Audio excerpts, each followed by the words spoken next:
Mindanao. Sa Zamboanga del Sur, isang investigasyon ang sinasagawa matapos kumalat sa social media ang isang video na umano'y pagpapakita ng sabong sa loob ng isang protektadong lugar sa Tigbao, Zamboanga del Sur. Ayon kay DNR Zamboanga Peninsula Regional Executive Director Arturo Padriquila, na ikinabahala nila ang insidenteng ito na nangyari sa Mount Timulan Protected Landscape na isang protektadong lugar.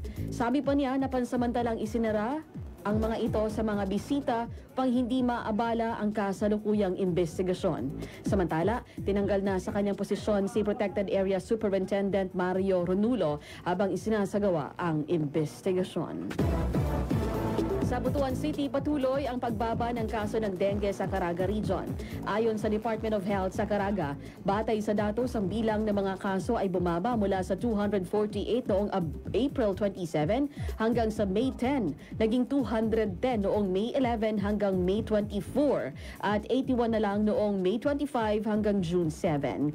Gayunpaman, mula Enero hanggang June 7, 2025, umabot pa rin sa kabo ang 4,472 ang mga naitalang kaso ng dengue sa rehiyon. Ang DOH-13 ay patuloy na nagmamasid sa sitwasyon at nagpapaalala sa publiko na magsagawa ng mga hakbang upang maiwasan ang pagkalat ng dengue, katulad ng paghahanap at pagsira sa mga pinagmumula ng lamok, paggamit ng insect repellent at agad na magpatingin sa doktor kapag nakaranas ng lagnat at iba pang sintomas ng dengue. Sa Tawi-Tawi, matagumpay na nailigtas ng Navy ang 90 passengers mula sa lumulubog na barko sa Tawi-Tawi matapos makatanggap ng distress call mula sa isang pasahero ng ML Lenlen noong Huwebes ng hapon. Agad na nagsagawa ng rescue operation ang BRP General Mariano Alvarez ng Philippine Navy.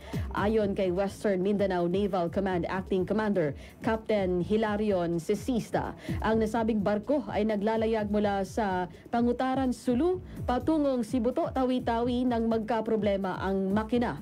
Ang BRP General Mariano Alvarez ay nagsagawa ng mabilis na pagresponde at nailigtas ang lahat ng sakay ng barko. Walang naiulat na nasaktan o nasugatan sa mga pasahero at maging mga seaman.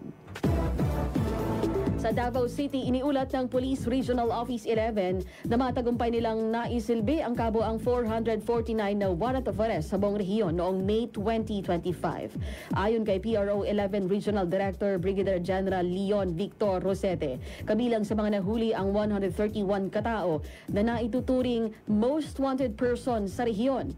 Ang mga operasyong ito ay bahagi ng patuloy na kampanya ng Pro 11 laban sa krimen at upang tiyakin na ang kaligtasan ng bawat komunidad sa Davao Region. Patuloy din ang PRO 11 sa pagpapalakas ng kanilang mga operasyon at pagpapataas ng presensya ng pulisya sa mga komunidad upang mapanatili ang kaayusan at kaligtasan sa rehiyon. Ito ay bilang tugon sa direktiba ni PNP Chief General Nicolas Torre III ang magbigay ng mabilis at epektibong serbisyo publiko. Tingog Mindanao.